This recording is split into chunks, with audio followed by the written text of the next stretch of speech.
Prosseguindo no estudo da escatologia bíblica 3, estamos falando agora sobre as duas testemunhas. Estamos no capítulo 10. Quem são as duas testemunhas? Chegamos agora ao ponto 9, Elias e Moisés. De todas as evidências que vimos até agora, tenho que confessar que me inclino a crer que essas duas testemunhas poderão ser Elias e Moisés. E as evidências que me levaram a crer nisso são as seguintes.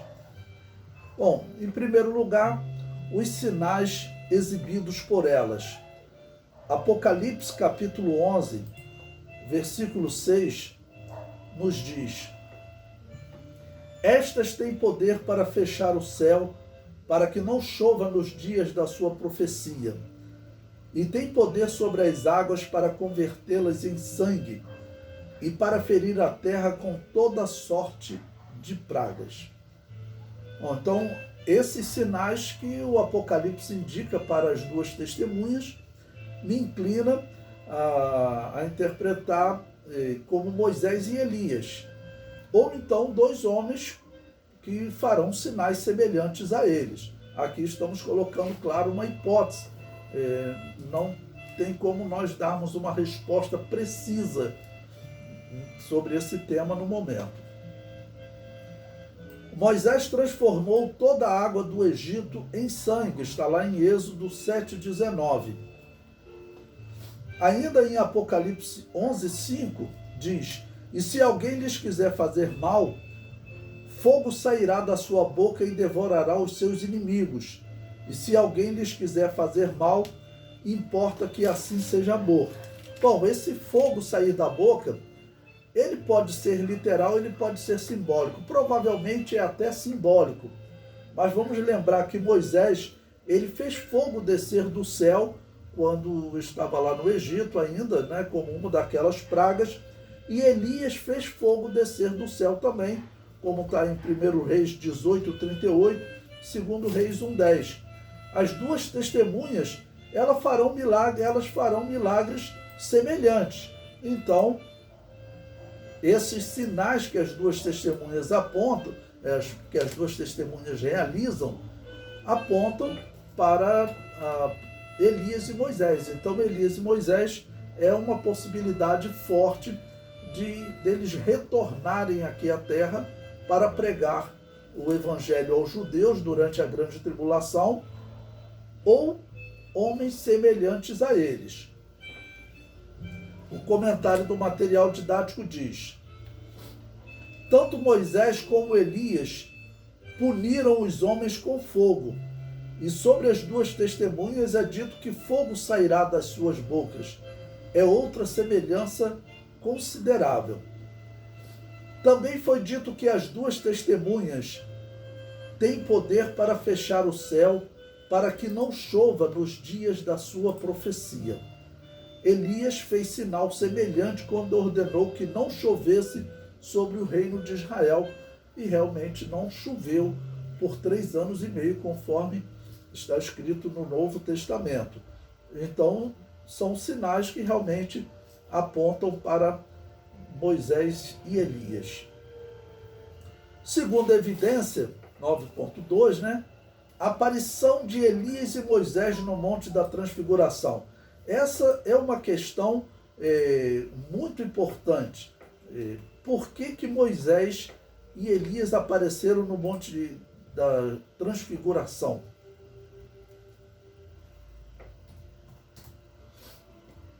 Principalmente, vamos tentar explicar nesse ponto a aparição de Moisés, porque Moisés, teoricamente, ele estava morto, né? Pelo menos é o que parece no livro de Deuteronômio. Então, vamos tratar desse ponto.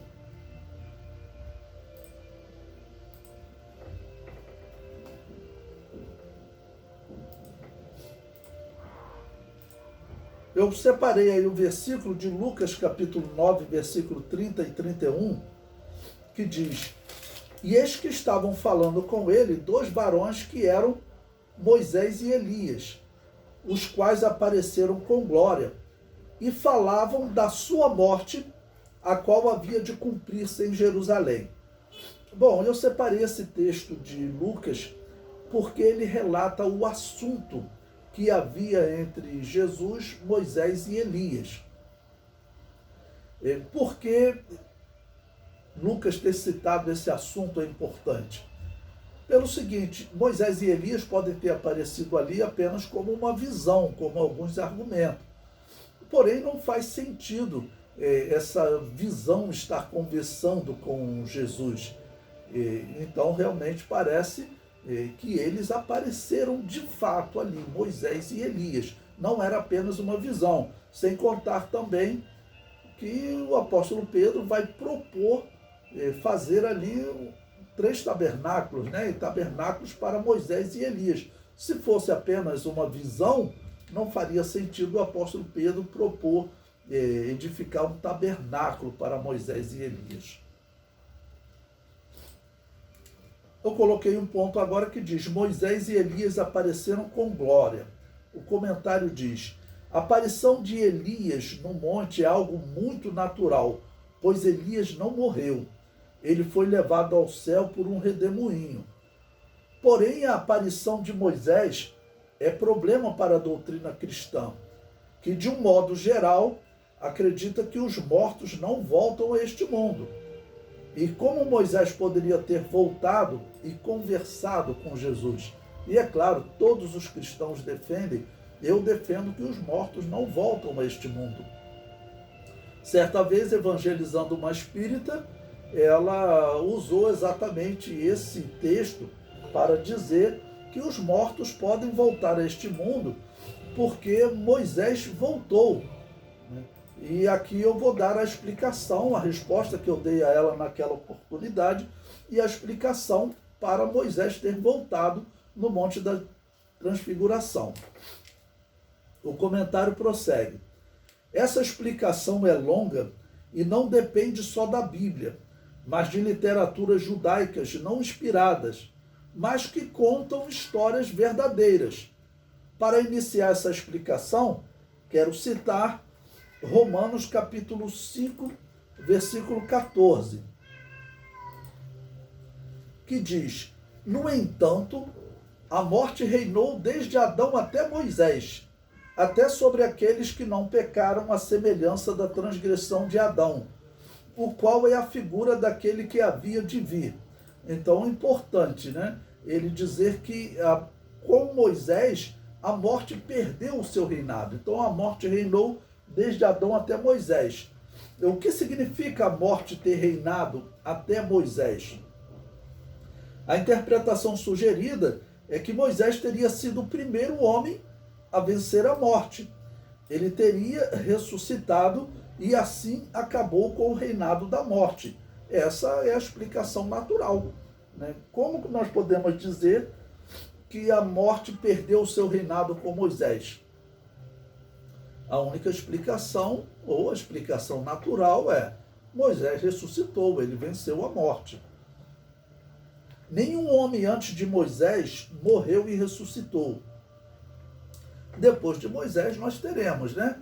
Elias vai realizar uma ressurreição, Eliseu vai realizar 2 ressurreições, então ocorrem ressurreições. Mas antes de Moisés, a Bíblia não relata nenhuma ressurreição. O comentário prossegue. Enoque não chegou a morrer, por isso não venceu a morte. Ele simplesmente não passou por ela. E o autor dos Hebreus corrobora, né, que Enoque foi trasladado para não ver a morte. Essa interpretação tem um paralelo na literatura judaica não inspirada. Um livro chamado Assunção de Moisés diz que Moisés morreu e ressuscitou. Esse livro conta até um confronto entre Satanás e o arcanjo Miguel, quando Satanás queria tomar posse do corpo de Moisés, mas Miguel não deixou que isso acontecesse. Esse trecho do livro Assunção de Moisés aparece na Epístola de Judas, no versículo 9. Vamos ler esse texto. da Epístola de Judas, versículo 9, é apenas um capítulo, né? Judas, capítulo 1, versículo 9, que diz: Mas o arcanjo Miguel, quando contendia com o diabo e disputava a respeito do corpo de Moisés, não ousou pronunciar juízo de maldição contra ele, mas disse: O Senhor te repreenda. Então, esse texto aqui, que relata uma contenda entre Miguel e o diabo a respeito do corpo de Moisés, de onde Judas tirou esse texto? No Antigo Testamento, esse texto não existe em nenhum ponto do Antigo Testamento. Então, de onde Judas tirou? Ele tirou, realmente, se é assumido na história, ele tirou desse livro apócrifo Assunção de Moisés. Por que isso é importante? O livro Assunção de Moisés não foi inspirado por Deus, tanto que ele não está na Bíblia Sagrada. Mas presta atenção, nem todo livro apócrifo, ou seja, sem inspiração, conta 100% de mentiras. Um livro que conte a história do Brasil, por exemplo, ele não é inspirado por Deus, mas ele certamente tem fatos ali verdadeiros, fatos reais. Quando Judas é inspirado por Deus a citar esse texto do livro Assunção de Moisés, significa que essa história é verdadeira. Senão Judas não seria inspirado por Deus para citá-la. O comentário diz: este versículo da Epístola de Judas foi extraído deste livro apócrifo. Estes livros não inspirados têm fatos históricos verdadeiros, e este trecho que Judas cita é verdadeiro. Senão o autor bíblico com inspiração divina não estaria citando. Apesar de ser um fato que pouco se fala no meio evangélico, é provável e até necessário para explicar sua aparição no Monte da Transfiguração que Moisés tenha ressuscitado, apesar do livro de Deuteronômio não citar. Por quê? Porque se Deus tivesse ali, vamos dizer, fez uma exceção, abriu uma exceção e trouxe um morto a este mundo, o que aconteceria? Os espíritas iriam dizer que Deus está abrindo exceção diariamente nos terreiros, principalmente do auto-espiritismo, como eles chamam, né? Tá bom? No espiritismo kardecista, que invoca o espírito de mortos. Não, se Moisés apareceu no Monte da Transfiguração, significa que Moisés estava vivo. O comentário prossegue. Outra coisa a observar é que Moisés e Elias não podem ter aparecido com um corpo glorificado, pois Jesus ainda não tinha morrido e ressuscitado, e os homens só ganharam direito a este corpo incorruptível, né, após a ressurreição de Jesus. Todas as ressurreições antes de Jesus foram ressurreições para um corpo físico e depois a pessoa voltou a morrer. Jesus, ele é chamado a primícia dos que dormem. Ele foi o primeiro a ressuscitar com corpo incorruptível. Eles apareceram com o corpo que eles tinham quando viviam na terra. Bom, então repetindo, Moisés, o livro de Deuteronômio não relata que ele ressuscitou. Apenas diz que ele subiu ao monte e lá ele morreu. Bom, o livro de Deuteronômio também diz que o próprio Deus o sepultou. Por quê? Porque ninguém ficava sem sepultamento, era uma afronta muito grande. Então, por isso eles dizem, mesmo sem ter visto, né, que Deus o teria ressuscitado. Mas, pelo que Judas cita no Novo Testamento, na verdade, ele não teria nem sido sepultado. Deus o teria ressuscitado e levado ao céu. Bom, o segundo ponto, falavam da sua morte, ou seja, Moisés e Elias apareceram no Monte da Transfiguração e falavam sobre a morte de Jesus. O assunto tratado no Monte da Transfiguração também me influenciou para que eu acreditasse na possibilidade da volta destes dois profetas. Eles falavam da morte de Jesus, que viria a acontecer em Jerusalém. Por que dois homens do passado apareceram a Jesus naquele momento para dialogar com ele sobre a sua morte?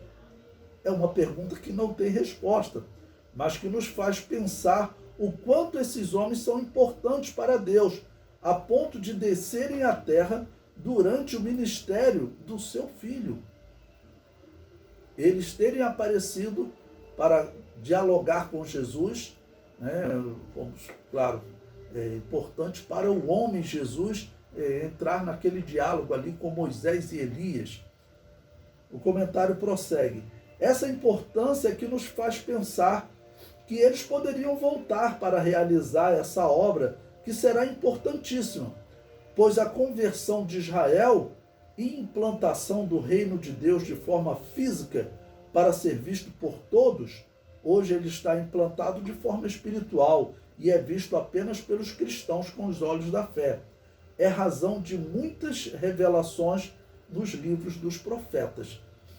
E também observe, as duas testemunhas também morrerão em Jerusalém, exatamente como é falado que as duas testemunhas, que Moisés e Elias falavam sobre a morte de Jesus que havia de se cumprir em Jerusalém.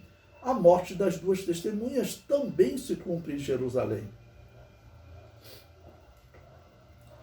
9.3, a maneira como subiram ao céu. As duas testemunhas, elas sobem ao céu.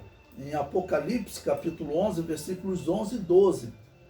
Nos faz lembrar também, segundo Reis 2:11, a maneira como Elias subiu ao céu, a maneira como Jesus ascendeu aos céus, também vai ocorrer o mesmo com as duas testemunhas.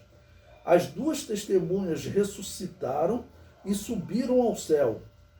João viu essa ressurreição e diz que todos os inimigos das duas testemunhas, claro, certamente o anticristo, que ali é chamado a besta que sobe do abismo, também viu essa ressurreição e a ascensão aos céus. Segundo o tópico anterior, Moisés teria ressuscitado e teria subido ao céu, e Elias subiu ao céu. Claramente é dito, né, que ele subiu ao céu. Note que eu não estou afirmando que as duas testemunhas serão Moisés e Elias. Apenas estou dizendo que as evidências apontam para eles. Na verdade, a maioria das evidências, já que, como foi visto, tem intérpretes que encontram evidências e acreditam que as duas testemunhas são Miguel e Gabriel, a igreja de Israel, Josué e Zorobabel, Elias e Enoque, Elias e João Batista. Porém, esses personagens têm mais evidências contra do que a favor, o que não acontece com Moisés e Elias.